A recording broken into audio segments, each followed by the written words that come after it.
walang kakayanang masuklian ka ng mabuti sa lahat mong ginawa.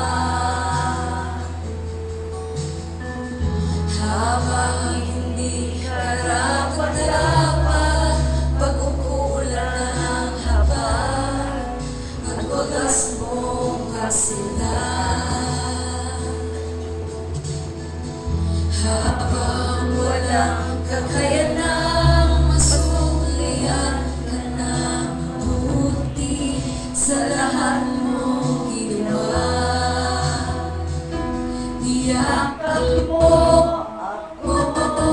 sa aking karumihan, inibig mo ako nang di kayang tumbasan.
kalangitan pa lang po ang ating nilamnan. Napakabuti ng Panginoon sa bawat buhay natin. Amen. Kaya sa oras na ito, bago ko po tawagin ang ating tagapagsalita, yung pong mga bago, nangyayari lang po, yung pong una po kayo. Yung pong mga bago, nangyayari lang po kayo at ating pong magiging. Lahat po na bago, hindi ko lang po ito. Sana po si Dayo. Oh, I love you with the love of the Lord. Yes, I love you with the love of the Lord. I can see the glory of my King. Yes, I love you with the love of the Lord. Oh, I love you with the love of the Lord. Yes, I love you with the love of the Lord. I can see the glory of my King. Yes, I love you with the love of the Lord. Sige po, salamat sa mga baguhan. Sana po yung manatili kayo na makasama namin. Yung linggo, at hindi lang po yun, meron po yung Bible study, nakasama namin kayo. At ngayon nga po, tinatawagan ko na ang ating kapagsalita, Balimbang Lucy Aston Dan.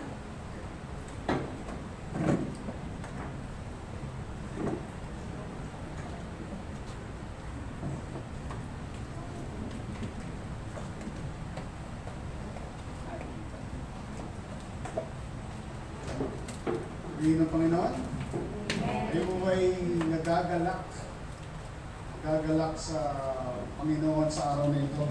Amen. Mga kabataan dito, kumusta kayo kahapon? Mga nag-ano yan sumama sa youth fellowship nun sa New Life Tanza. Ang saya-saya ng marap ha. Hot seat ka. Sorry, hot seat ka na, dito nanay mo. Okay, mabuti ang Panginoon, amen?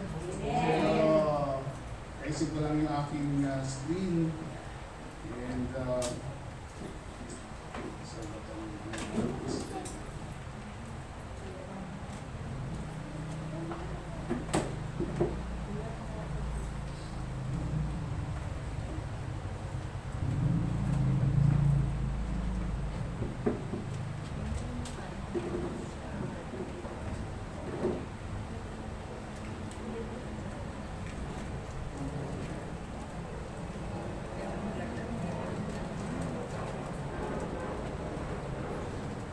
okay, so, bago tayo mag-start, tayo muna mag-pray and let us ask the blessing of the Lord. Heavenly Father, we come before you today. Salamat Panginoon sa iyong presensya na nasa aming kalagitnaan. Salamat Panginoon sa iyong salita na magmumutawi sa aking mga bibig. Ako po lamang ay iyong lingkod na magbibigay, magpapadala Panginoon ng iyong mensahe at ikaw mangusap sa pamagitan ko Panginoon. Gamitin aking bibig, aking labi para sa iyo Panginoon manggagaling ang iyong salita, Panginoon. Ako, Panginoon, gamitin instrumento para sa salita na ito. At ikaw lamang ang maluwalhati sa aming kalagitnaan. Sa pangalan ni Jesus. Amen. Okay, so, iba kasi yung computer na ginagamit ko ngayon. Upgrade, no? I-display ko lang siya ng technical na tayo.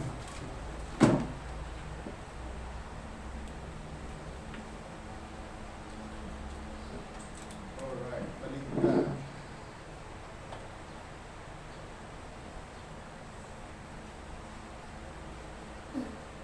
Okay, so ating topic today is trust issues. Trust issues. So nasa part 4 na po ako nito, no? Kasi last month tayo simulan. Yung sa bagay na pinakita sa akin ng Panginoon is, tayo kasi merong trust issues. Di ba? Meron tayong mga nakasalamuha sa ating buhay noon, di ba? Maaari siguro ex mo, or katrabaho mo, na hindi naging tapat sa kanyang sinabi, at nagkaroon ka tuloy ng trust issues. Di ba? So, nakita natin, sa salita ng Diyos, kaya kung mababalikan niyo yung mga YouTube videos na pinapost ni Pastor Edgar, makikita natin doon yung journey ni Abraham. Okay? Yung journey ni Abraham, kasi pangako ng Diyos sa kanya is magkakaroon ka ng anak, Di ba? Magkakaroon ka ng tawag dito. Inaayos ko lang yung screen, hindi ko mag-gets.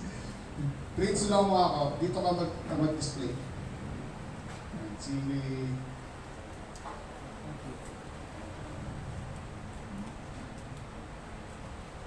Dito ko yung okay lang ba kayo? May technical issues tayo. Kaya,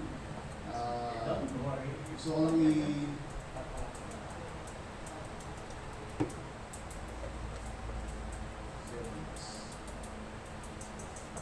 imagine kung lilitaw yung sa PowerPoint.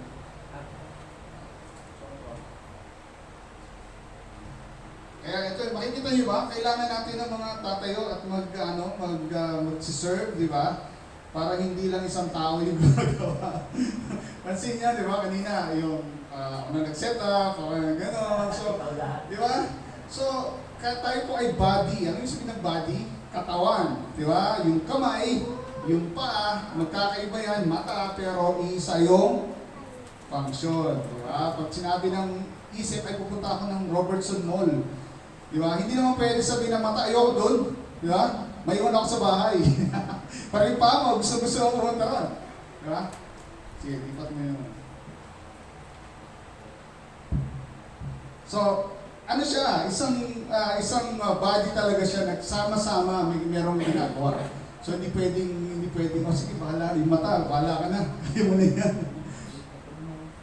Slide 94.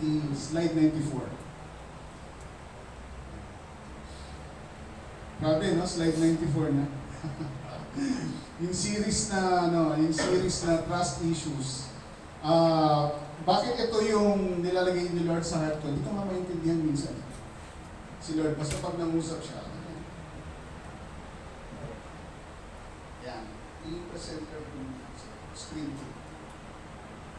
Slide 94. Kasi nga ganun meron tayong trust issues, meron tayong parang bakit meron tayong trust issues? Because of our encounter with the people who treat us badly or treat us not the right way, di ba? Niloko tayo, kaya may trust issues. And yung trust issues na yun, dala-dala natin pagdating sa Panginoon. Meron tayong trust issues sa Kanya. Kaya nga, I pray this morning, makita natin na ang trust natin is nasa Panginoon at pag nakilala natin ang Panginoon, mas na-enjoy natin. Okay? So let's go, slide 94.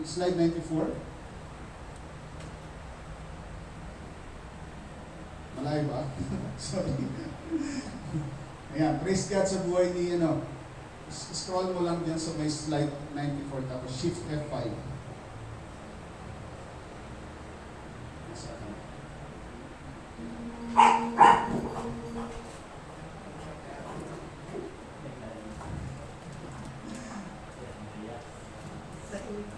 Fast forward. Yan. Okay, so nakita niyo dyan, baka nga magawa na ako ng libro Makapagsulat na ako ng libro. At isi-share ko sa inyo yung libro na yung libre. Kaya mag-alala, walang bayad. Para lang makita nyo na ang trust natin. Ayan, trust, page, ano naman? Sige, next slide. Ayan, okay. So, from test to testimony. Okay, so sometime later, Genesis chapter 22, God tested Abraham's faith. Abraham, God called. Yes, he replied, here I am. So, mag-pause mo na ako, no? So, when God calls you, you have to respond. Amen? You have to respond. Here I am, di ba? Hindi yung katulad ni Adan. Adan, nasan ka? Nagtago si Adan. Di ba? Nasan ka, nasan? Di ba? You have to respond. Di ba? So, when God tested Abraham's faith, called Abraham, yes, he replied, here I am. Kaya yung pag-usap ko sa mga youth kahapon, pag nagsabi tayo ng, sino sasama? Yes, yes, yes. Sama kayo, sama ko, hindi ka sasama. Para alam natin, bibilang natin kung ilan makakasama para mahanda natin yung sakyan na para sa inyo. Diba? Diba? Na-enjoy niyo ba yung nyo ngayon, yung youth, diba? Yung inyong experience, na-enjoy niyo ba? Diba? Kasi bakit? Dati, diba, kayo-kayo lang. Ang mundo nyo, dito lang. Kala nyo, yung mga kabataan nakikita, wala kayo nakikita ng bagong mukha. This time, meron kayong mga nakikita ibang pagmumukha. Diba? Diba? May nakaka-fellowship ninyo. And gagawin din natin hindi lang sa kabataan, pati sa young adults, yung mga young professionals, makakahalubilo niyo yung mga nagtatrabaho na pala sila, mga ganun, para hindi mo feeling nag-iisa ka. Amen? Pati sa men, pati sa women, meron din mga victorious women, so women of virtues doon sa New Life Danza. Pati mga men, meron din. So, balik tayo kay Abraham. Yes, he replied, here I am. Verse 2, take your son, your only son, Isaac, whom you love so much. I-specify niya, no? Kasi Abraham may dalawang anak eh. Si Ishmael, saka si Isaac. I-specify ni Lord. Kasi nga, pwede naman, pag sinabi Lord, take your son, ialay mo as a sacrifice. Ay, si Ishmael na lang. I-specify ni Lord talaga, si Isaac, whom you love so much, go to the land of Moriah, go and sacrifice him as a burnt offering on one of the mountains, which I will show you. And ito medyo parang, bakit ganon? Bakit kailangan alay ni Abraham yung kanyang anak? Diba? So pag tinignan natin yung story, kasi parang, bakit ganon? Bakit may sacrifice? Bakit kailangan i-offer? Diba? Marami tayong questions. Bakit ganon ba si Lord? Ganon ba siya kasakim? O ganon ba siya parang selfish na kukunin niya yung kamahal-mahal mo tapos para lang sa kanya at hindi na kinoconsider yung emotions mo or whatever? Ganon ba si Lord? Hindi. Pero bakit ganun? Di ba? So makikita natin bakit ganun. Kasi, naalala niyo yung time ng Genesis na kung saan may pinangako si Lord and the seed of the woman. Di ba? Lilitaw yan. You will bruise his heel, kakagatin mo yung talampakan, pero wawasakin na yung ulo mo. Di ba? Yun yung promise. And all throughout the history, God was just looking for someone. Kaya nga covenant. Covenant is you are willing to do what the other person will. Ibig sabihin, you're willing to do what the other person is willing to do. Ibig sabihin, kapag willing akong sumama sa gera, makipag-away ako para sa'yo, dapat ganun ka rin. Nai-gets nyo yung covenant? Yun ang covenant. Wala kasing contract nun eh. Wala yung pipirma tayo. Kailangan may lawyer, kailangan may attorney, kailangan ipapanotaryo yan. Wala pang ganun. Ang covenant is an agreement between two parties. Diba? Kaya ang marriage is a covenant, is not a contract, it's a covenant. You have to realize that marriage, especially those sa mga nangangarap in the future magkaroon ng asawa, it's a covenant.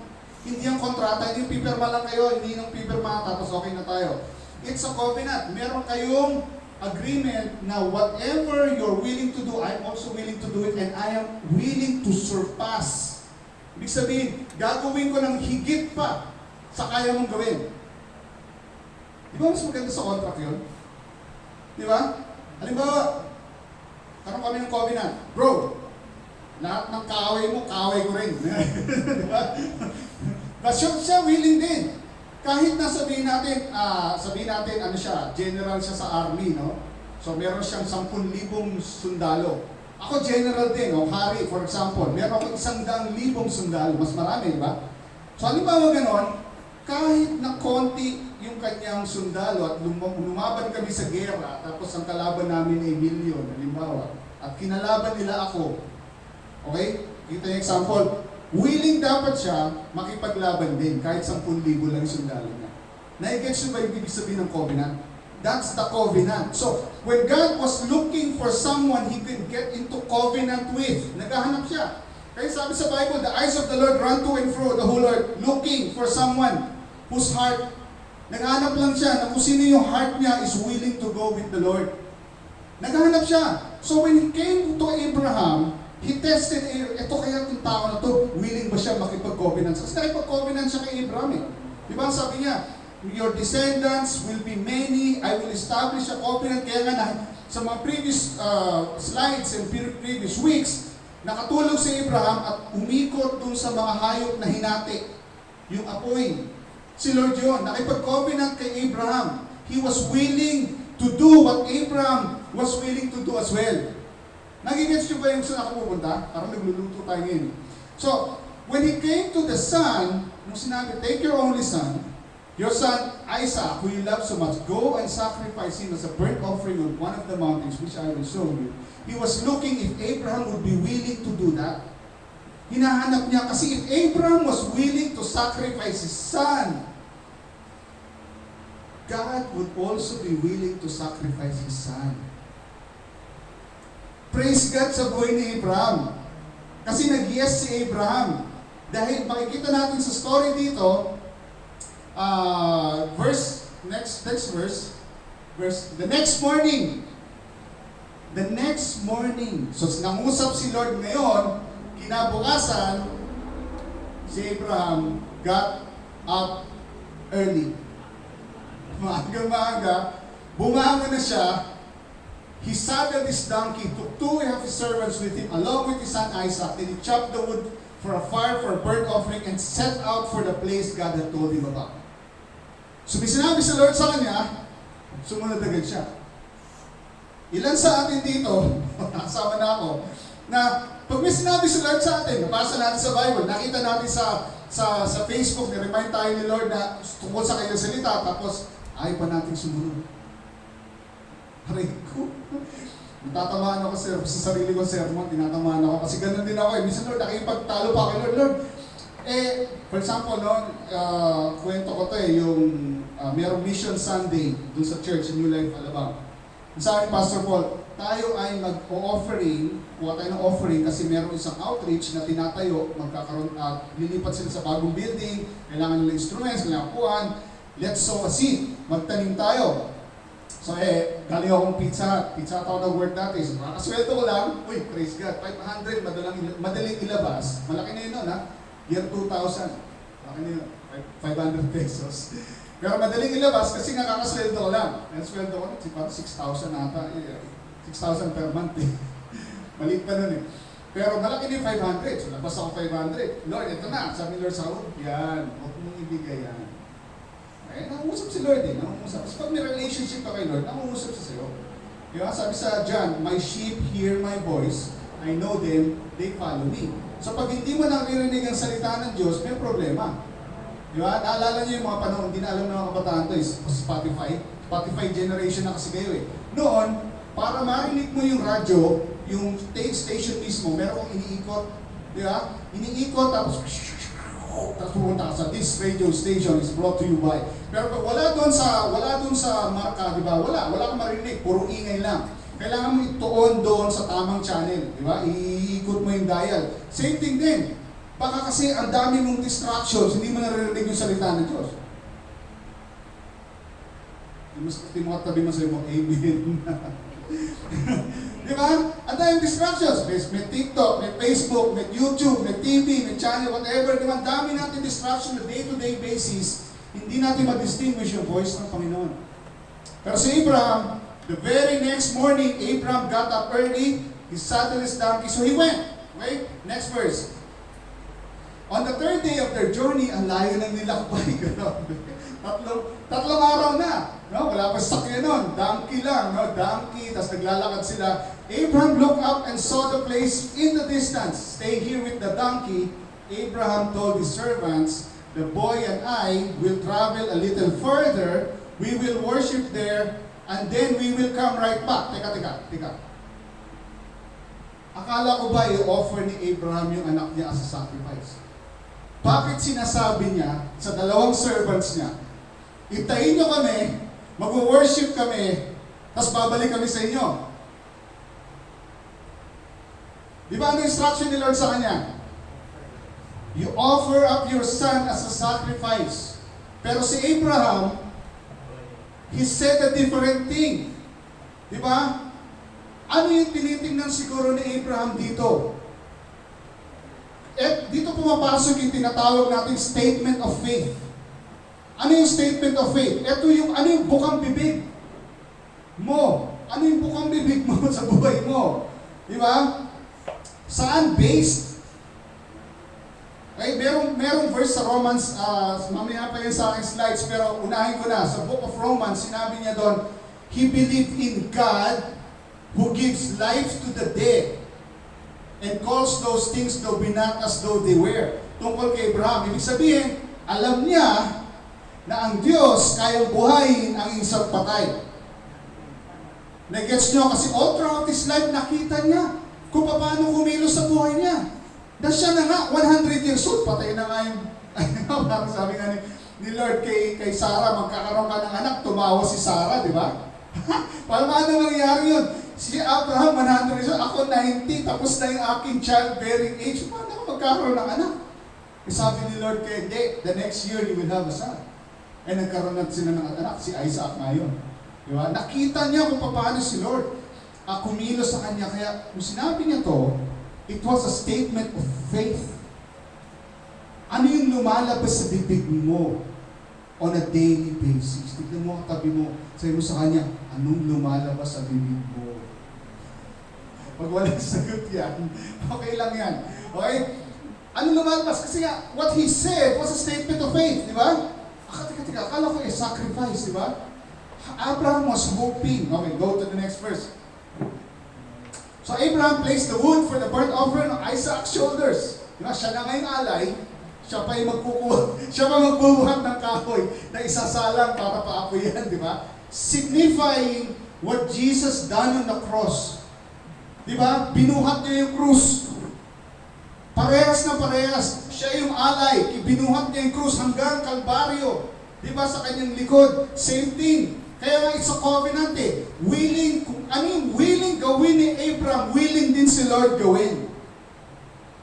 Gets ba natin? So, nilagay yung kahoy while he himself, si Abraham, carried the fire. So, may dala siyang apoy, may dala siyang kutsilyo. As the two of them walked together, Isaac turned to Abraham and said, Father, yes, my son, Abraham replied. Next slide. We have the fire, we have the wood. The boy said, but where is the sheep for the burnt offering? Di ba? Siguro nag-isip na siya, sino kayang ialay dito? Di ba? Where is the sheep? Ang sabi ni Abraham again, with a statement of faith, di ba? With a statement of faith, God will provide a sheep for the burnt offering, my son. Pero ang instruction ni Lord sa kanya, ialay mo si Isaac. Pero what was his statement of faith? Was he contradicting God's instruction? Tumataliwas ba siya sa instruction ni Lord? I believe na. Kasi alay niya pa rin si Isaac. Pero he knew na God is that good na hindi niya kukunin si Isaac. He knew the character of God. Kaya as you get to know God, you will know more of God. You will know how God operates. God will provide. And so they both walk together. Next slide. When they arrived at the place where God told him to go, Abraham built an altar, arranged the wood on it, then tied his son Isaac. Siguro na-realize niya, ako pala yung burnt offering. Hindi ko alam ano pumapasok sa isip niya, or what, hindi ko alam pumapasok sa isip ni Abraham, basta sinusunod niya lang si Lord. Okay? So, tinali si Isaac, nilagay sa altar, nilagay sa ibabaw ng kahoy, and as Abraham picked up the knife to kill his son as a sacrifice. Next verse. At the moment, the angel of the Lord called to him from heaven, Abraham, Abraham. Yes, Abraham replied, here I am. Again, when God calls, you respond. Genesis 22 verse 12. Sabi niya, do not lay a hand on the boy. The angel said, do not hurt him in any way, for now I know you truly fear God and you have not withheld your meat, even your son, your only son. Kasi yun lang hinahanap ni Lord. Hinahanap lang niya kung sino yung willing. If there is someone willing at meron akong covenant sa kanya, I will be willing to offer up my son. Kasi nga, yun ang kailangan, yun ang sacrifice. There has to be a covenant for Him to move in the earth. Ganun ang Panginoon, hindi cannot move in the earth basta-basta. Ang demonyo lang yun. Di ba kasi tuso ang demonyo, gusto niyang gumawa, he can wreck whatever he does. Parang pag tinignan natin, bakit ang daming problems sa mundo? It's because the devil is doing something. But God is a gentleman, He's waiting for someone to align with His will and purpose so He can operate. That's the difference. So, then Abraham looked up and saw a ram, yung sheep na merong horns, yung lalaking sheep. A ram caught, napag-itipas sa Red Gate last Sunday, yung main sheep, ram, caught by its horns in a thicket. Nakita niya yung ram. So yung sinabi ni Abraham doon sa anak niya, God will provide a lamb, a sheep for the sacrifice. Eto na yun. Di ba? So he took the ram and sacrificed it as a burnt offering in place of his son. Next verse, Abraham named the place Yahweh Yireh or Jehovah Jireh, which means the Lord will provide. Or in the Hebrew, it's the Lord sees. Nakikita ng Diyos at nagpo-provide siya. Okay? The Lord sees your situation. Okay? Huwag mo kalimutan, nakikita ng Diyos yung pinagdadaanan mo sa ngayon. Di mo katabi mo, sabi sa Kanya, alam ni Lord. Alam ni Lord. Jehovah Jireh siya. Alam ni Lord yung pagkukulang mo. At nandiyan siya para mag-provide sa iyo. Hindi man natin kayo pasalamatan. Panginoon, salamat po. Ikaw ay nagpo-provide sa akin. Kasi time and time again, ganun si Lord. Kanina lang. Kasi meron akong mga business, meron akong mga clients. So alam ko, delayed magbayad itong kliyente ito. Delayed magbayad. Eh, sabi ko, Lord, daming pangangailangan sa church and all that, mga ganito, ganyan. Yung mga youth, pupunta sa youth camp and all that. Yung mga, alam mo yan, yung mga ganito. So, kailangan, Lord, na merong finances, financial, may mga pumasok. Pag-isip ko kanina umaga, pagtingin ko sa aking account, may pumasok, unexpected. Alam na ni Lord. Okay? May mga bagay na parang sabi ni Lord, do not worry. Hindi mo katabi mo sa do not worry. Do not worry. Okay, do not worry. Bakit? Kasi nga the Lord knows, the Lord sees and provides. Kaya to this day, people still use that name as a proverb, on the mountain of the Lord, it will be provided. The Lord sees and provides. Amen. And time and, nakita ko din sa Bible, time and time again. Kaya sabi ko, Lord, napakabuti mo talaga. Eh, kinanta natin, napakabuti mo. Di ba? Aming Diyos, Ama. So, napakabuti talaga ng Diyos. Pinapakita doon. And yung story na to, and let's go to the next verse. And Abraham, the angel of the Lord called again Abraham from heaven. This is what the Lord says, because you have obeyed me and not withheld even your son, your only son.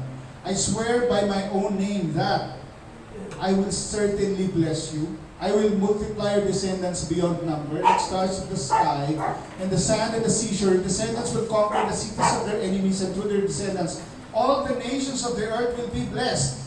All because you have obeyed me. There's a blessing and obedience palagi. Palagi yan. Pag sumusunod ka kay Lord, lagi may blessing yan.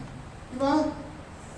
And then, they returned back to the servants and traveled back to Beersheba where Abraham continued to live. Malik sila. Well, sinabi ni Abraham, me and my son will go and we will come back to you. Bumalik sila, di ba? Sinabi niya kay Isaac, the Lord will provide, the Lord provided. Di ba? So nakita natin sa buhay ni Abraham, he trusted in the Lord, yes. He knew who God was, yes. Kaya nga today, one of the things na gusto kong ibigay sa inyo is mabago yung trust issues natin, especially pagdating sa Panginoon. Okay? Next slide. Proverbs 3 verse 5 and 6. Sabay-sabay natin basahin.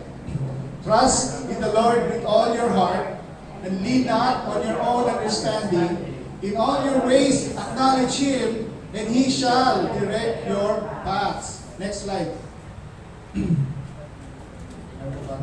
Can you trust someone you do not know? Question. Tingnan mo katabi mo. Can you trust, tanong siya, someone you do not know? Di ba? Not really. Di ba, nung una nanligaw yung asawa mo sa'yo, di ba, sino ba yan? Sinagot mo ba agad? Yung masa, di ba, hindi. So, ang daming ginawa, bilang lalaki, no? Naalala ko, parang 7 months ko at naligaw ang misis ko. Tapos nung kami na, parang nag-ano ako ng, naghihint ako ng pakasalan ko siya, gano'n. It took us like, parang almost 3 years kami bago kami nagpakasal. Di ba? Hindi agad-agad, nakita mo na ngayon. Di ba? Kaya yun ang problem sa modern, modern dating eh. Ngayon mga kabataan, parang, sige, try natin agad. Hindi nag-work yan. Kung gusto mo talaga ma-build and trust, you have to get to know the person. Tinuhod kayo sa mga get to know the person. Amen? Diba? Kasi it's hard to trust someone you don't know. And pagdating sa trust issues, pagdating kay Lord, meron tayong concepts kay Lord na minsan, hindi ayon sa salita ng Diyos. Di ba? Meron sinasabing mga quotes, mga memes. Di ba? Na sinasabi na God or nasa tao nasa Diyos ang awa, nasa tao ang gawa. Sa Bible ba yun? Wala. Okay? Wala sa Bible yun. Di ba? Ang daming mga kakang-isip tayo na parang sa Bible ba yun? So, lumaki tayo sa ganung kultura na akala natin, meron tayong picture kung sino si Lord, kaya karamihan lagi, ganun na, si Lord ay isang matanda, yung nasa langit, may hawak-hawak na pamatpat, na kapag nagkamali ka, wapak! Kaagad, di ba? Parang lolo na hinihintay ka lang na magkamali. Parang nagdadrive ako sa Manila. Palagi ko hinahanap yung mga traffic enforcer kasi nagtatago sa mga poste. Kasi pag nagkamali ka, yellow, tapos biglang umusod ka doon, huli ka na kagad. Ang daming beses nangyari. Naalala ko ng birthday ko yun nung July 12, lumabas kami. Sa Manila, pagdating namin nakadalawang huli ako. Kasi lumagpas lang ako ng linya, tapos biglang nag-yellow, nandun ako sa gitna, para. Hindi mo nakuha yung lisensya ko. Kasi marunong ako mag-negotiate. Pero siya, birthday ko na, pagbigyan mo naman ako. So, bigyan ka ni Lord ng wisdom para mag-negotiate. Pero, ganun eh. Naghihintay lang ng pagkakamali, tapos paparusahan ka. Meron ganung concept sa Panginoon. If you get to know the Lord, di ba? If you get to know the Lord, mababago yung concept natin eh. And how do you get to know the Lord? Next slide. God reveals Himself through His Word. Babalik at babalik ka dito sa Word. Sino dito may mga Bible? Sa dalawa, tatlo. Nasa cellphone na. Di ba? Wala na tayong excuse.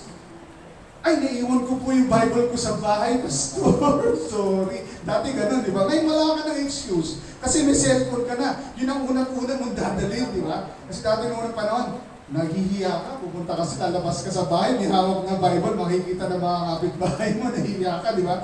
So, tinatago mo. Ngayon wala na, okay na, sa cellphone na eh, di ba? So wala kang excuse. Wala kang excuse na sabihin mo, ay, hindi ko kilala si Lord.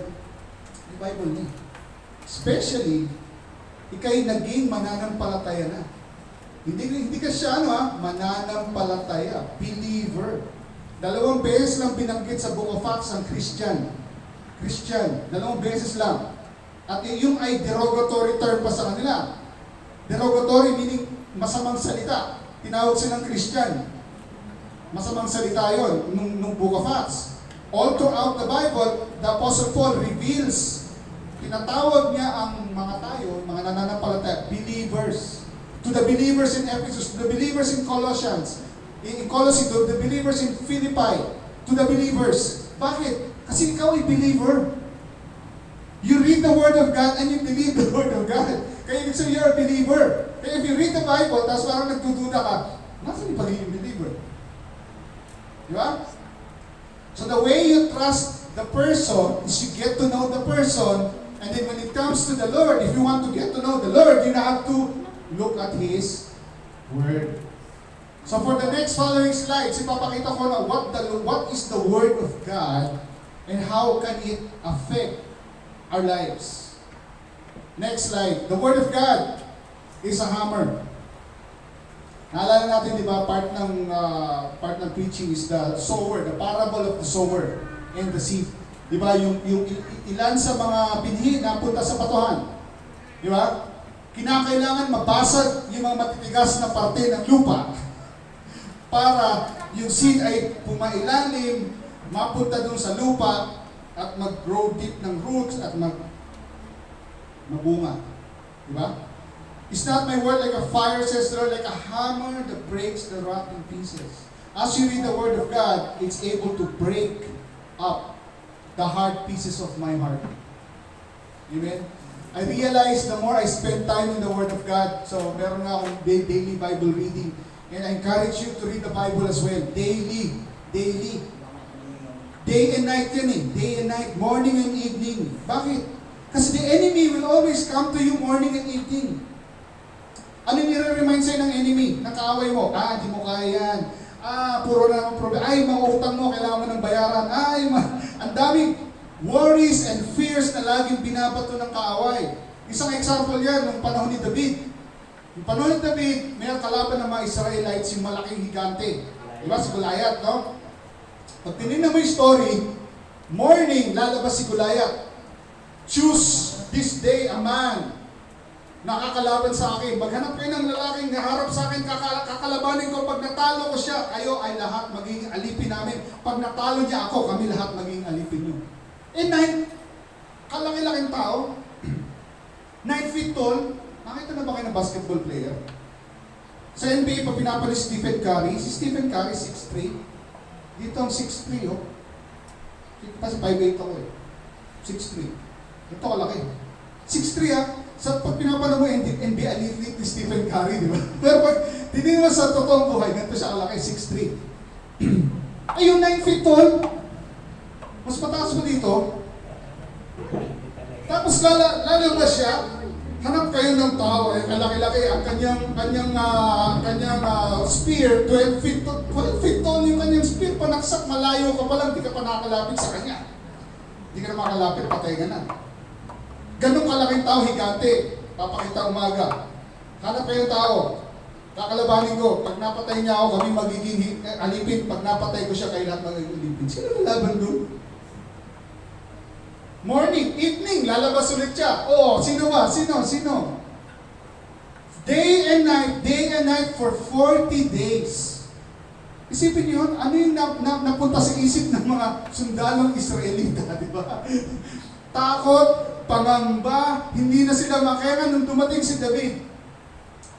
Yung mga, anong ginagawa nito? Anong ginagawa nito? At kayo ay laging sinasabihan ng hindi nyo kaya, wala kayong kumakwenta. Di ba? Bakit si David merong kapangyarihan harapin si Goliath?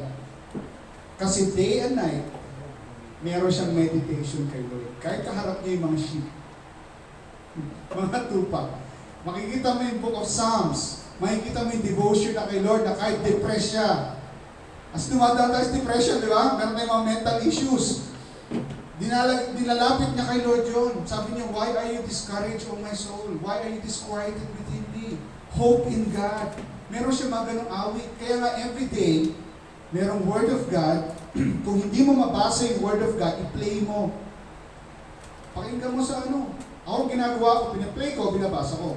Binabasa ko, pinaplay ko. Ulit-ulit yan. Yung sasakyan ko, wala kang maririnig dyan pag sumakay ko, wala kang maririnig dyan na other things sa mundo na nakaka-shift ng distraction away kundi salita ng Diyos and praise and worship music. Bakit? Gusto ko i-maintain yung thought life.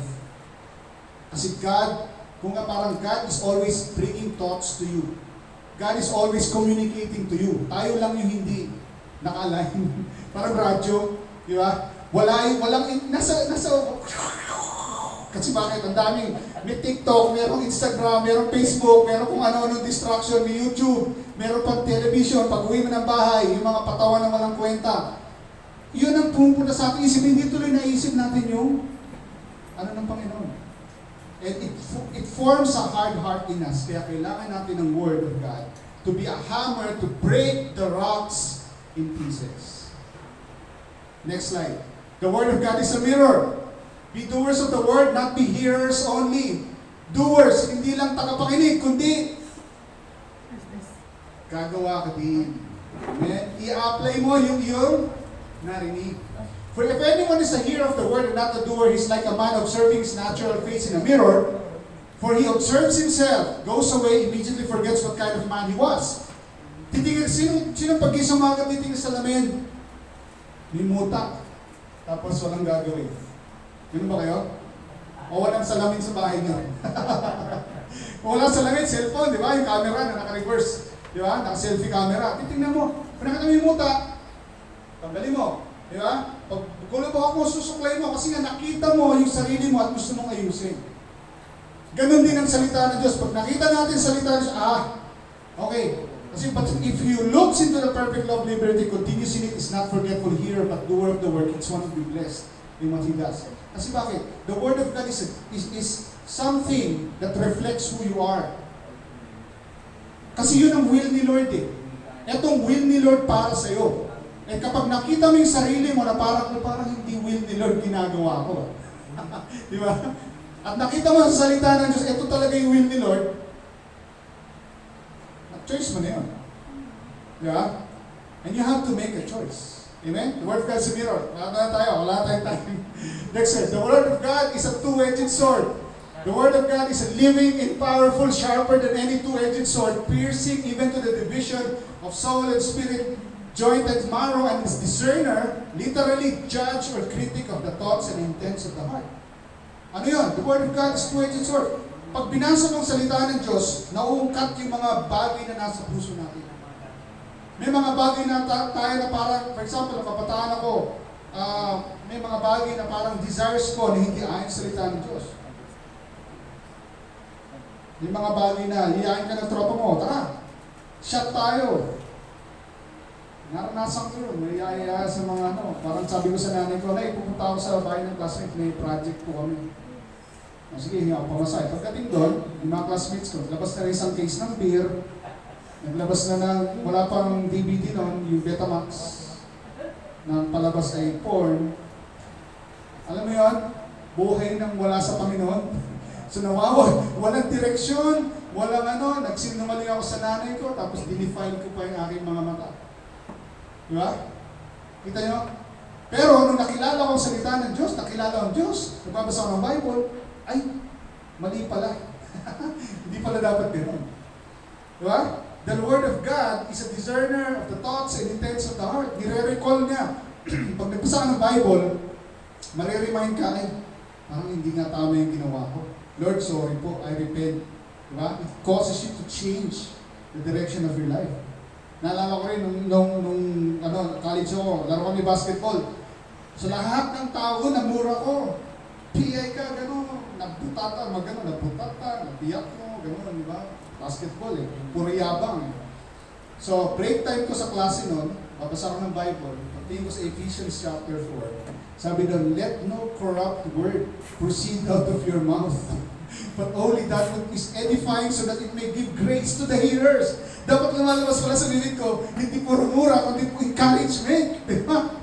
So, nung nabasa ko yun, sabi ko nga, mali. So, the next time na naglaro kami ng basketball, di na ako nagmura. Naiya ako kay Lord eh. Di ba?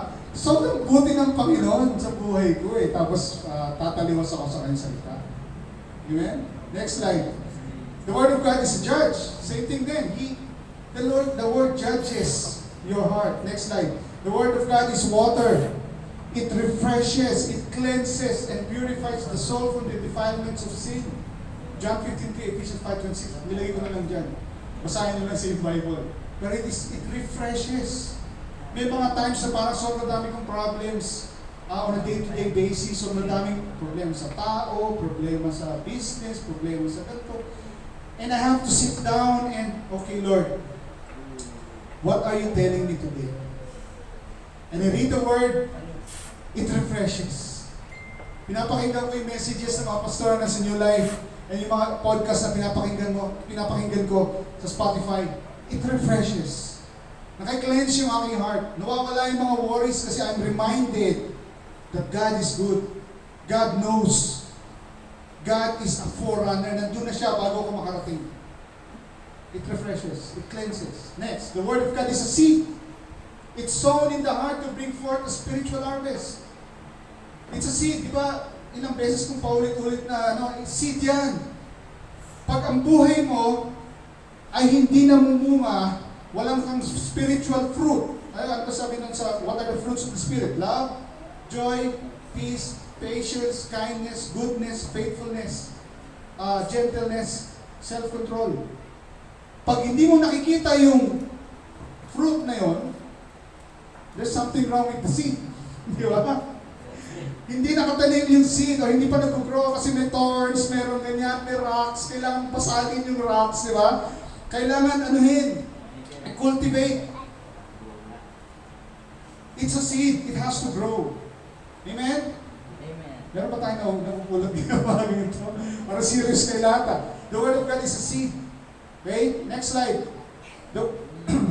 It's sown in the heart to bring forth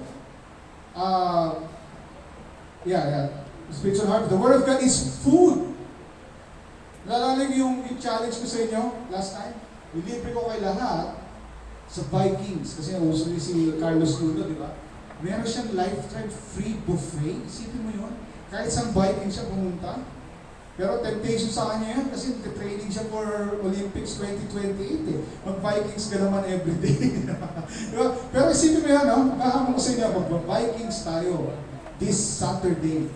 Okay? Pero, mula Monday hanggang Friday, hindi ka kakain. Ayaw mo? Hindi, di ba? Kasi kailangan natin kumain, di ba? So, isipin niyo, ganun din tayo sa spiritual food. Pag Sunday lang tayo, nakikinig ng salita ng Diyos, at wala pa nga isang oras eh. Di ba? Tapos uuwi ka, lalabas ka, tatahaking ang mundo, Monday, Tuesday, Wednesday, Thursday, Friday, Saturday, wala kang kakainin spiritual food. Ano nangyari sa'yo? Mahihina ka. Madali ka matukso, madaling ganito. Kasi bakit? Wala kang spiritual food. The Word of God is food. Jeremiah 15:16, sabi doon, your words were found and I ate them. Your word was with me, was to me the joy and rejoicing of my heart, for I am called by your name, the O Lord God of hosts. Meron food. Amen? Amen. So let us commit to eat the Word of God, and eat the food. To meditate on the Word of God day and night, day and night, day and night. And makikita mo, tatransform yung buhay mo. Totoo yan. 27 years ko lang kilala si Lord. Pag tinignan ko buhay ko sa buhay ko, napakalayo, sobrang layo, hindi ko nakilala yung dati kong ako. Kasi bakit? Every day, mayroong ano. And I admit, may mga times talaga, hindi ko na nakukumplit yung everyday. May mga times na parang sa Bible reading plan ko, parang na-skip ko yung one day ko, kung dadalawin ko. Parang totoo lang ako. Kasi we face challenge, we face a lot of things. But, again, pag nagkaroon ng ganyan, nagkaroon ka ng delay, habol ulit. Amen? Amen. Pick up ulit. Ano nangyari? Anong ginagawa pag nadapa ka? Bakit ulit, di ba? Nadapa ka sa kalsada. Aray ko. Except may injury ka talaga, di ba? Hindi ka makabangon, kailangan ka lagay sa stretcher. Pero kasi mga kasama mo, tatawanan ka, di ba? Kasi yung mga bataan pag nadapa, babangon ka agad. Kasi ayaw mo mapahiya eh, di ba? Yun yung ano. So naturally, kailangan bumangon agad. So pag ikaw ay lumapit ka agad kay Lord, pag kamali ka, lapit ka agad kay Lord. Amen? Demonstrate mo, lapit agad kay Lord. Sabi sa kanya, lapit agad kay Lord. Diba? Yung iba kasing mga tao, pag binisita mo sa church, hindi ka na umatin. Ayusin ko muna yung buhay ko. Marami mga ganyan. Ayusin yung buhay ko muna bago ko pumunta sa church. Sa totoo lang, hindi mo maayos buhay mo. Yun ang totoo. Sa tagal ko na sa pagiging Christian, nakita ko yung mga nagsasabi na hanggang ngayon, hindi pa ayos yung buhay nila. Pumunta ka sa church, makarinig ka ng salita ng Diyos, tuloy-tuloy mo lang yan at makikita kasi pag nagtanim ka ng seed, hindi talaga yung mabubunga ka agad. Di ba? May proseso yan. Kaya nga sabi sa Lord's Genesis, seed, time, and harvest will never cease. Ibig sabihin nun, seed, tanim ka, may time, and then may harvest. Hindi mo mabubunga agad yung tinanim mong petsay kahapon. Di ba? Reality lang. So keep on doing what is right. Di ba? Go to church, fellowship, sama sa mga Bible study, para matuto, di ba? Amen? The Word of God is food. Next slide. The Word of God is a lamp. The Word of God is a lamp to my feet and a light to my path. Psalm 119 verse 105. It imparts life to darkened man. Di ba? Si Jesus yung light of the world. Nung dumating siya, nagliwanag. Di ba? Kaya ang buhay natin na dating madilim, dahil kay Jesus, nagliwanag na. Minsan may eres ng buhay natin na madilim. Madilim pa hindi natin maintindihan. Pero dahil sa Panginoon, nagliliwanag yung mga kwarto na yan. Di ba? Unti-unti natin siyang pinapapasok sa mga kwarto ng buhay natin. Kasi totoo lang, may mga bagay sa buhay, Lord, huwag ka ba pumasok yan, napakadumi. Ay, papasokin sila. Eh, sila kumakatok palagi yan, di ba? He always knocks at the door. Kung sino man ang willing papasokin siya, papasok siya, at He will fellowship with Him. Let us allow the Lord to come into the areas of our heart para magbigay ng liwanag. Amen? It exposes the areas of sin in our lives. And it gives direction and guidance. Especially yung mga kabataan, sa Psalm 119, makikita natin, how shall a young man cleanse his way? By the word. It's a light on your path. Pag madilim, ang una mong paggising mo, alas 3 na madaling araw, anong una mong hahanapin? Cellphone ko. Bakit? Kasi flashlight. Di ba? Kakakapain mo yung switch ng bahay mo. Kasi pag hindi, madadapa ka. Same thing din sa buhay natin. The Word of God is a lamp. Next, the Word of God is true riches. Sorry sa typo. Is true riches. It makes the possessor rich and wise. Okay? Kung gusto mo ng true riches, sino gusto nito ng true riches? Yung riches na hindi nawawala. Di ba? Kasi when the Lord blesses, di ba? The blessing of the Lord makes rich and He adds no sorrow. Di ba? Hindi katulad ng mga politiko na kurakot dito, kurakot doon, kaya hindi sila makatulog. Sila makatulog, kailangan nila ng bantay. Kailangan nila itago yung account sila kung saan-saan. Kasi baka makita sila yung it's not true riches. But when the Lord blesses you, it's true riches. Hindi mawala sa'yo. And the true riches is the Word of God kasi kahit mawala lahat yan. Ako pag nawala lahat yung kung ano meron ako ngayon, in a few years, mababawi ko ulit yan. Di ba? Kasi may question sa amin ng dati nung tungkol sa entrepreneurship. The kingdom way. Ano pipiliin mo? $1 million or wisdom? Wisdom. Ang dalig sabihin, wisdom. Di ba? Pero pag nasa harap mo na yung 1 million, nakamaleta na, inanok sa'yo 1 million na lang. Di ba? Karamihan ng tao na nananalo ng loto, okay? Especially yung mga mahihirap, nanalo ng loto, karamihan yan, 3 to 6 months, obre na ulit. Totoo yun. Ano bakit? Hindi na-renew yung mind. Yeah?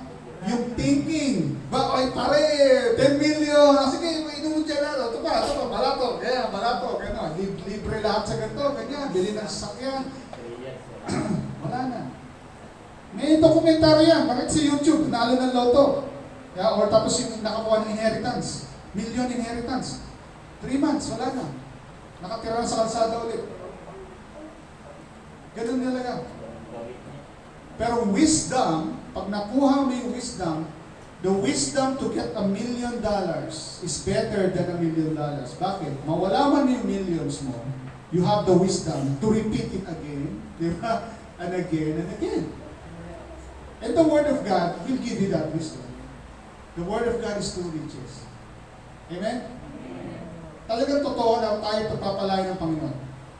Nakita ko niya, testimony. Kita ko sa buhay ng mga lingkod ng Panginoon. Nakita ko sa buhay ng mga, tipo ba parang, saan kayamanan, hindi, pag sinabing rich, hindi lang yung pera. Amen? Amen. Rich in what? Rich in peace. Tipo ba, nagkakagulo na sa mundo, ikaw ay kapayapaan. Di ba? Hindi ka nanganganib. No? Mangkipas na yan. The Lord is my healer. Di ba? The Lord is my protector. Di ba? Nakakalimutan ng church yan eh. Di ba naman yung COVID, puro ano-ano, ganto-ganto ganyan. The Lord is your healer. You have a covenant with the Lord. The Lord can protect you. Amen? And we have to understand, ang kaaway, parang si Goliath yan. Every morning, every evening, maglalagay yan ng thoughts eh. Kaya I pray, next couple of hindi pa tapos itong trust issues na message. The Lord is going to build you up para meron kang, ang mind mo is like a fortress. Di ba? Nakita na ba yung Intramuros? Ako na kasi Intramuros. Di ba? Ang lalaking mga walls. Bakit ganun talaga? Para yung makaaway, hindi basta makapasok. Ganun yun. You build your mind like a fortress. Na the Word of God is your fortress. Na kung ano yung bato ng kaaway, uy, ganito, aalokin ka ng, ganun naman kaaway talaga di ba? Aalokin ka ng ganito, aalokin ka ng ganyan. Hinihintay ka ng ganito. Ganun talaga kaaway. He will offer you things para sa iyong kabagsak. But if your mind is the fortress, this is the mind of Christ. Diba? Anong kalokohan niya? Diba sabi ni Jesus kay Satan? Sabi ni Satan, kung anak ka ng Diyos, yung tinapay gawin mo, ay yung bato gawin mo, tinapay. Bakit ganun yung temptation? Kasi 40 days na siya hindi kumakain, di ba? Aalokin ka ng kaaway doon sa kahinaan mo. Diba? Ganun lang kasimple yun. So if your mind is trained with the Word of God, hindi ka matitinag. The enemy will always attack your worth, yung identity mo. Ay, di mo kaya. Kasi ganito yung past mo. Kasi ganito ka. Di ba? Eto ka. I-remind ka kung sino ka, ano yung pagkakamali mo. Pero the Word of God, once you get to know the Word of God, malalaman mo kung sino ka. I am the righteousness of God in Christ Jesus. I am blessed. I am not cursed. I am above and not beneath. Diba? I have the mind of Christ. The Lord is my shepherd. I shall not want. Alam mo yung salita ng Diyos, yun ang lalabas sa iyong mga bibig. Parang si Abraham. Diba? Namumuhay sa success. Amen? So, wala na akong time, so let's all pray. Heavenly Father, nung kami lumalapit sa iyo ngayon, kami ay nagtitiwala sa iyo. Ang aming trust ay nasa iyo, hindi sa mundo, hindi sa aming kapitbahay, kamag-anak, kaibigan, o kung sino man, Panginoon. Ang aming trust ay nasa iyo. At kami, Panginoon, sa umaga ito ay nagtitiwala. Kami, Panginoon, ay patuloy na titingin sa iyo lamang. At hindi sa aming kapaligiran sa mga bagay na nakakasira, sa mga bagay na nakakalungkot, Panginoon, kundi sa bagay, Panginoon, na nakasulat sa iyong mga salita. Sapagkat ito ay pagkain namin, ito ay direction namin, ito ay ilaw sa aming lalakaran. Ito, Panginoon, ay ang judge ng aming puso, Panginoon. Ito ay mirror, ito ay hammer, Panginoon, ito ay fire. We know, Lord God, as we walk into your word, we walk according to your word, we will live a life, Lord God, that is ayon sa iyong salita, ayon sa iyong kalooban. At mararanasan namin, Panginoon, ang true riches. Salamat, Panginoon, at aming dalangin sa pangalan ni Jesus. Amen. God bless.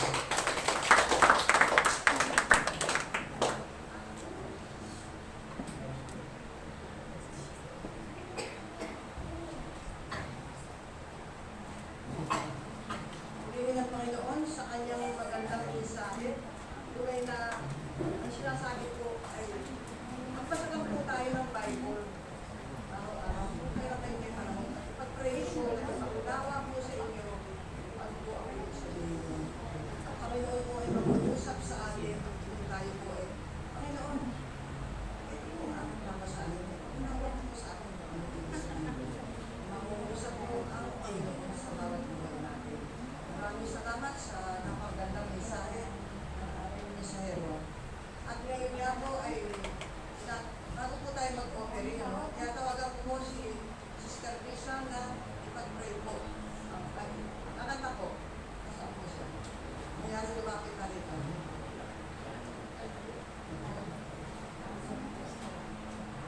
At si Sister Ana, mag-pray, ay kumakanta si Lisa ay lumabas.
Ikaw ang kalakasan namin, malalapitan at kaligayahan. Dumating man ang pagsubok, walang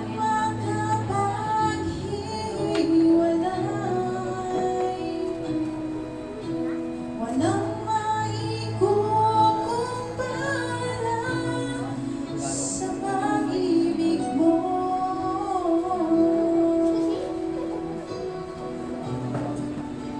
Gaano man kalayo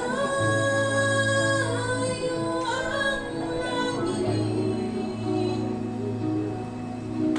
pag-ibig mo'y para sa lahat.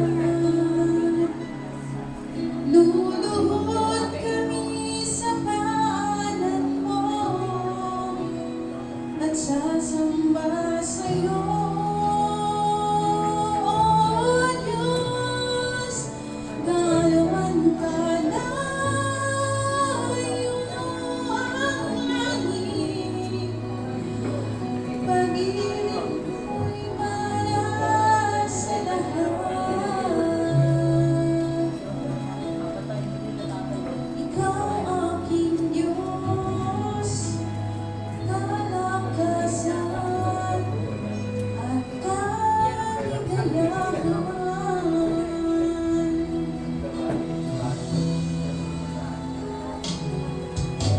Ikaw ang kalakasan namin,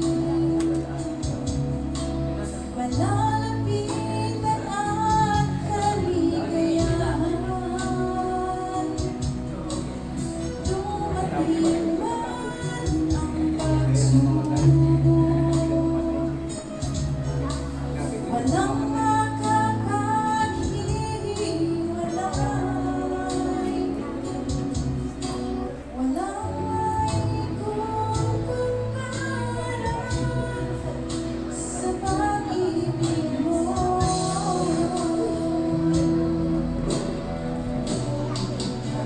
Gaano man kalayo ang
Pastor Dan, yung ating topic is trust issue.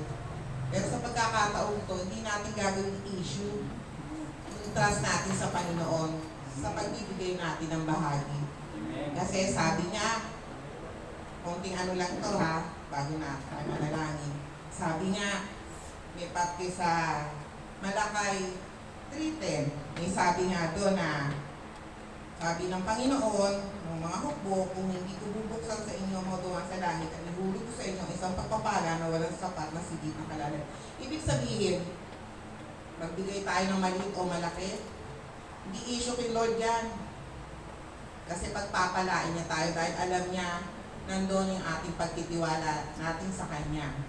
Na kahit anong ibahagi natin, hindi man financially, material o ano man maitutulong natin sa panambahan, yan ay pagbabahagi natin sa ating Panginoon. Kaya, huwag nating gawing issue yun. Maniwala lang tayo na yan ay ibabalik sa atin ng Panginoon. Kahit anong pagdaanan natin, o konting testimony sa buhay ko. Dumadaan din ako sa struggle, financially. Dumadaan ako sa mga, ito na si Judith. Lagi ko ba si Judith? Laging meron yan.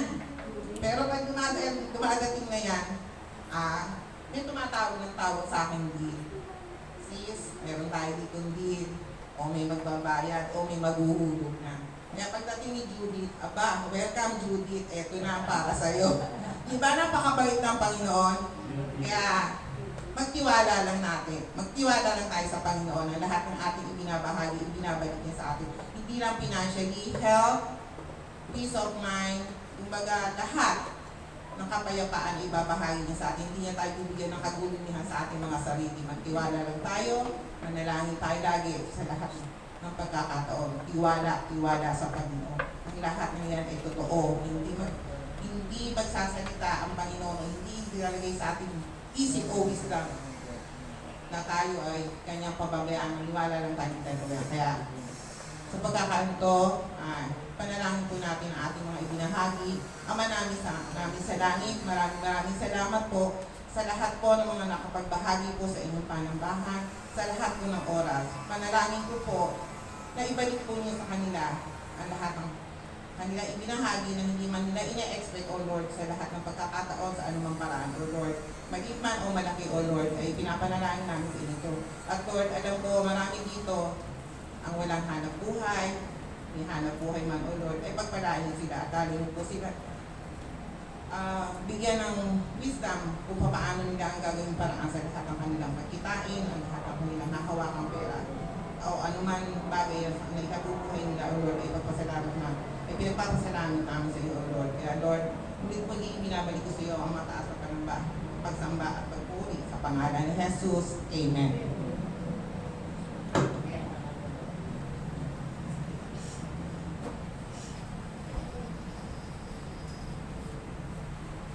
Good morning po.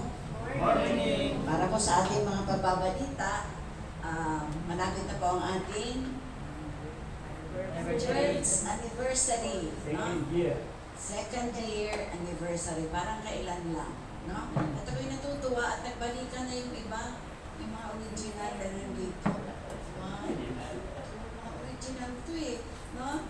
Praise the Lord. At naman hindi lamang ito ang natuloy occasional every Sunday, mga kapatid. Dahil ano ang sabi? Hindi ka pababayaan ng Diyos. Umuunahin natin ang Panginoon. Ang sabi nga ng ating topic, magnify the Lord. Diba? Hindi natin titignan ng Lord na, ay, ganyan lang pala si Lord. Ganyan lang. Ano si Lord? Higit pa. Napakalaki. Si Gulayat niya, kayang-kaya niya. Yan pang problema natin. So, magnify the Lord. Dapat kilala natin kung sino yung ating sinasamba. Na? Kilala ba ninyo kung sino yung Lord na sinasamba ninyo? Amen. Anong sabi ng topic natin? He is our food, our water. He refreshes our soul. He is the judge. No? At marami pang iba. Kailangan lang ng ating buhay, makilala siya ng ubusan. Okay, so praise the Lord at salamat din sa ating visitor. Nawa ay hindi ito ang una at huli, kundi lagi-lagi. No? Lalo na kayo mga Tres Marias, lagi-lagi, no? Dapat unahin natin ang Panginoon. Ang sabi nga, si Abraham walang daladalang panghandog. Sino nagbigay? Si Lord. Kaya sa inyong buhay, sino magbibigay, sino magpo-provide sa inyo, sa atin? Si Lord. No? Walang ibang magpo-provide. Huwag tayo naasa sa tao. Asa tayo sa Panginoon na napakalaking Diyos. Sa ating mga pagbabalita, tinatawagan ko si present kahapon, si Rafael. Bilang ikaw ang pinakamatanda, ibalita mo kung ano yung kaganapan ninyo kahapon.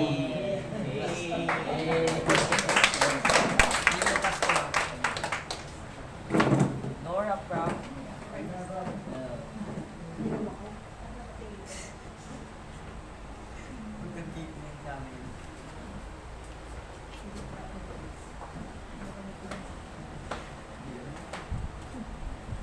Magandang umaga po sa inyo lahat. Umaga. Unang-una po pinapasalamat ako si Pastor Dan sa magandang mensahe niya.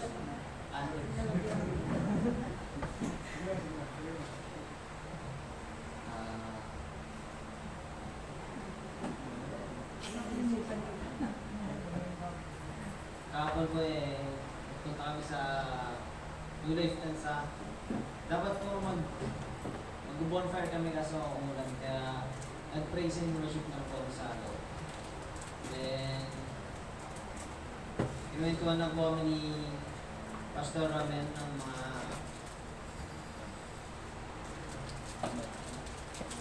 about sa life advice and mga ganun po.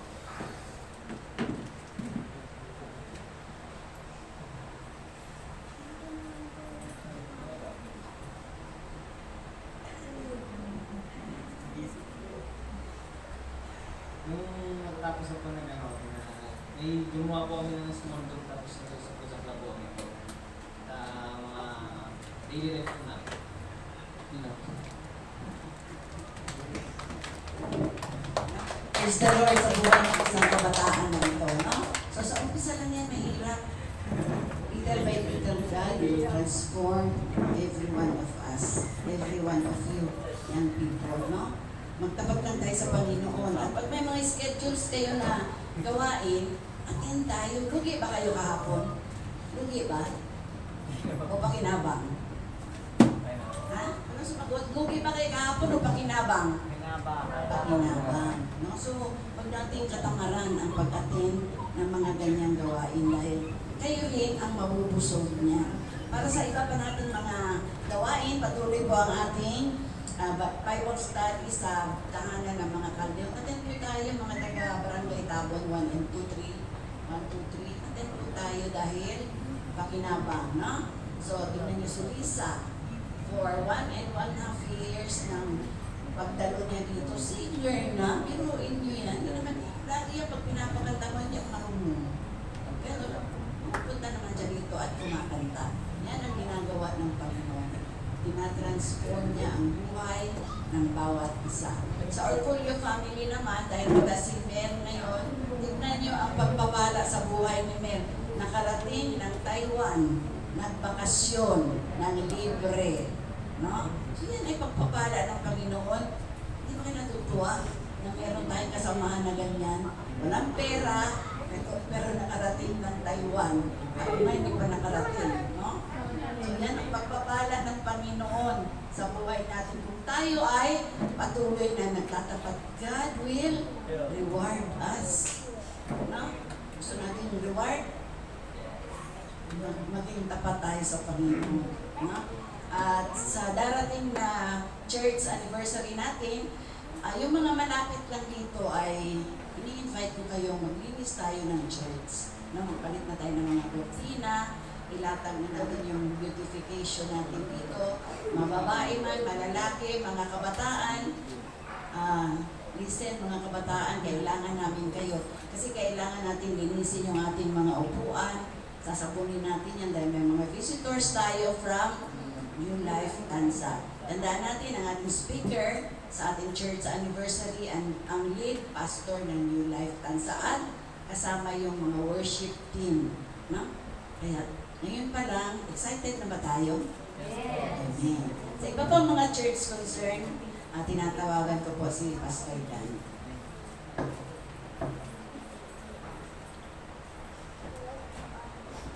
Yung mga kabataan, no, nag-iipon tayo for youth camp.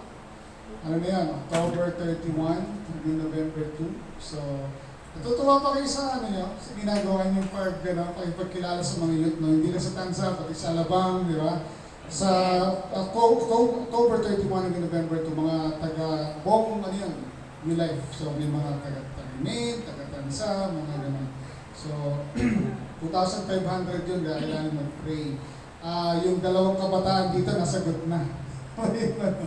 Meron nag-sponsor. Sa pag-pray niya, meron din nag-sponsor sa inyo. Okay, doon sa mga wala. Kung maglalagay, aayusin natin itong board, yan, bulletin board. Kasi anniversary next month. Papalitan natin yan. Maglalagay tayo dyan ng mga, ano natin, mga goals natin, mga pinag-pray. Ilalagay natin doon yung youth camp. I-check natin sino na yung mga mayroong sponsor. Excited yun, di ba? Gusto yung makasama pa sila for more than, ano, diba? Ang ganda ng ngiti ni Rafael. Sorry, na-achieve kita, pero alam ko may calling si Lord sa'yo. Oh, kaya itong pagtatayo mo sa pagbabahagi, ano yan, part ito ng training mo. Okay? So, kaya ka na hot seat. So, kaya ikaw pinakamatanda sa kanila. Okay, so, tapos, this coming September, okay, ilo-launch na natin, magkakaroon tayo ng Beyond Success Part 2 or Batch 2. Ano yung Beyond Success? Hindi ko nagawa ng slides eh. Pero next Sunday, Beyond Success, ito ay training, 7 sessions, kung paano ka mag-function beyond success. Kasi hindi lang success ang nais ng Panginoon sa'yo, gusto ng Panginoon sa'yo significance. Hindi lang success. Marami kang matututunan na pwede mong i-apply sa labas, sa business mo, sa workplace mo, sa family mo, sa church, ang dami. Di ba? Yung mga graduate dito, na meron mga certificates, di ba? Marami, di ba? So magkakaroon tayo sa pang-batch, magkakaroon din tayo ng session for next steps. Ano yung next steps? Kasi ang buhay Kristiyano, hindi ka lang na tinanggap mo si Jesus, na-receive mo yung gift ng Panginoon, ay pumunta na ako sa langit. Diba? Kung yun ang plano ng Panginoon, yun lang ang plano ng Panginoon sa'yo, din sana nang tinanggap mo ang Panginoon at nabautismohan ka, boom, nawala ka ng bigla, nandun ka na kagad sa langit. hindi ganun yung nangyari sa'yo, di ba? Kaya nandito ka pa ngayon. Tinawag ka tayo sa'yo, bakit ka pa nandito ngayon? Tinawag sa kabila sa'yo, bakit kubuhay ka pa ngayon? Bakit? Kasi may plano pa ang Panginoon para sa iyo. Okay? Meron tinatawag ng next steps. Ano yung next steps? Ano yung susunod mong lalakaran? Okay? Yun ay part ng discipleship program natin. So, malalaman mo, ano ba yung, paano ba mag-pray? Bakit ba sinasabi ni Lord na mag-tithes ako? Bakit gusto ba niya yung pera ko? Hindi naman niya siguro kailangan yung pera ko, dahil mayaman na siya. So, ano yung mga iba't ibang doctrinal beliefs na kailangan mong matutunan, doon natin makikita sa next steps. Okay? Kasi hindi naman makasagot yung lahat ng Sunday service. Lahat magtanong, isang pastor magsasagot, buong araw, hindi man matapos. Diba? Kasi so merong next steps. And then, para sa mga married couples, meron tayong married for life. Okay? Yun din ay session para matutunan natin para ma-strengthen pa yung marriage natin. Kasi nung nanliligaw ka, di ba, sobrang mong excited na bigay ng bulaklak. Nabibigay mo ba bulaklak yung misis? Ako last week, bigay. Napadaan ako sa ano eh. Recorded ba ito? Napadaan ako doon sa isang flower shop. Bili. Diba? So, tinong niya sa akin, saan pinili yan? Secret. Sa mall kasi 5,000 eh, di ba? Pero nabili ko lang 2,000. Hindi ko na sinabi ko saan binili. Para hindi niya alam. Diba? Pero may effort. So, ganun, marriage is a relationship o is a reflection of Christ and the church. Isipin mo, namatay si Christ para sa church. Kaya yung mga husbands dyan, ang hirap ng gagawin natin, di ba? You should be willing to die for your wife. Di ba? Hirap, no? Di ba? Parang, paano ba yan? Gusto ko na siyang, di ba? Labas yung, pero hindi. Merong ano sa Lord. So, tapos, yung mga seriously dating dyan, engaged, merong one for life, pero sa New Life Tanza. Okay? So, iano natin yung mga prince, girls, o yung girlfriend mo, one for life kayo. Para malaman nyo na as early as now, yan ba talaga direction ni Lord sa inyo? Diba? O hindi. Diba? So, kailangan nyo yun. So, yun yung mga lesson, yun yung mga activities na kaline up para sa atin. So, let's get excited sa gagawin ng Panginoon. One more thing, kailangan natin ng volunteers. Okay? Volunteers. Yung tutulong na ito yung mga kanta pag Sunday, i-edit pa yan. Natapos na yung edit ko kanina, 8:40. 8:40 na umaga, dinaanan ko si na Prince, punta kami rito. Alam niyo yun, yung ganung preparation, kasi akala lang nila pag Sunday, yung mga pastor, ano lang yun, sasalita lang. Hindi nyo alam, buong linggo namin pinag-iisipan, pinag-pray kung ano yung mensahe. Pastor Edgar nga, sabi nga sa akin sa beses, hindi na raw siya makatulog kasi ano yung mensahe. Ganun yun, totoo yun. Ang hirap din ng buhay ng isang pastor. Kasi kaya kailangan nyo patuloy nyo pag-pray nyo, pastor, para patuloy silang bigyan ng Panginoon ng karunungan, ng wisdom, ng mensahe na para sa atin. Amen?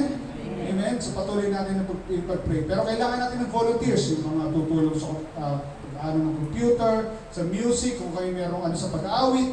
Darating ang New Life Tanza sa September 8. Ila-launch nila yung training ng music and pagpapaawit. Yung mga gifts dyan, huwag kayo mahiya, ilabas na yung mga gifts na yan. Diba? Ilabas na yan. Okay? Kung ano mang gifts yan, tandaan natin, body tayo. Body. Okay? Hindi natin kukumpara yung ginagawa natin sa iba. Hindi. Kung anong gift natin, itutulong natin para sa ikakabuti ng body. Amen? So let's call for, pray for volunteers, and let's ask the Lord na patuloy siya magbuhos ng kanyang blessing sa atin. Dami na natin, wala na nga space. Dito siguro, lalagay pa ng upuan dyan, di ba? Diba? So, talagang paggawain ni Lord, dumadami. Amen? Ganun yun. Si Lord talaga ang nag-ano. So, okay na po ako si Pastor. Ay, dadagdag po, Pastor, at para na rin po sa blessing. Dagdag ko lang po sa balita. Sa Sunday, nakalimutan ko na aking may bahay. Mayroon po tayong BOT meeting. Sa Sunday na po yun, September 1. At kailangan ang presensya ni Ate Arlene, Ate Ana, Ate Beth, Ate Lisa. At ang buong BOT kung mayroon. Pero sigurado yung tatlo. Kung may darating pa yung dalawa, welcome sila. No, napakahalaga po ng meeting. Kasi pag-uusapan natin yung darating na anniversary, dapat handa tayo. No? So, tayo po ay tumayo, naanyayahan po tumayo ang bawat isa. At tayo po ay manalangin. Naman namin Diyos na makapangyarihan sa lahat. Marami pong salamat at muli ay pinipon mo kami sa dakong ito upang kami ay sama-samang magpuri, magpasalamat at sambahin ka po namin sa Espiritu at katotohanan. Lord, marami po kaming kahilingan sa iyo. Naniniwala po Lord dahil marami po kaming negosyante rito na mga kapatiran na walang hanap buhay. Kayo po ang God provider. Malapit po ako sa inyo. Pagpalain po ninyo ang mga kapatid na ito, lalo-lalo na po yung mga may negosyo sa buhay. At dinadalangin ko rin po kung ano man po ang mayroong karamdaman sa bawat isa sa amin, nananalig ako, nananampalataya na kayo po ang dakilang manggagamot, ipuin po ninyo ang bawat isa sa amin. At dalangin ko nga po Lord, at hinihingi ko rin ang iyong basbas. Pagpalain nawa kayo, at ingatan, ilingap nawa ng Diyos ang mukha sa inyo at paliwanagin, at higit sa lahat, ang kapayapaan ang siyang maghari sa inyo mula ngayon at magpakailan-kailan pa man. Amen at amen. Magandang umaga po sa ating lahat.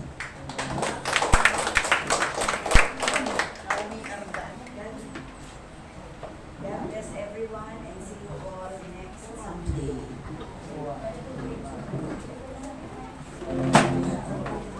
Yun sa akin na ako minong yan. Yan.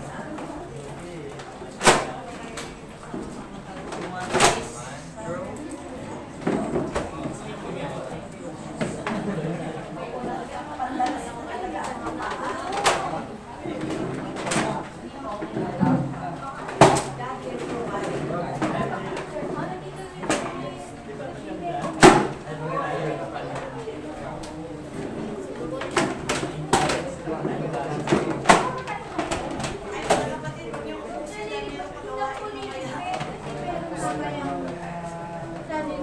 pang-worship na ano. Balik pe. Balik pe.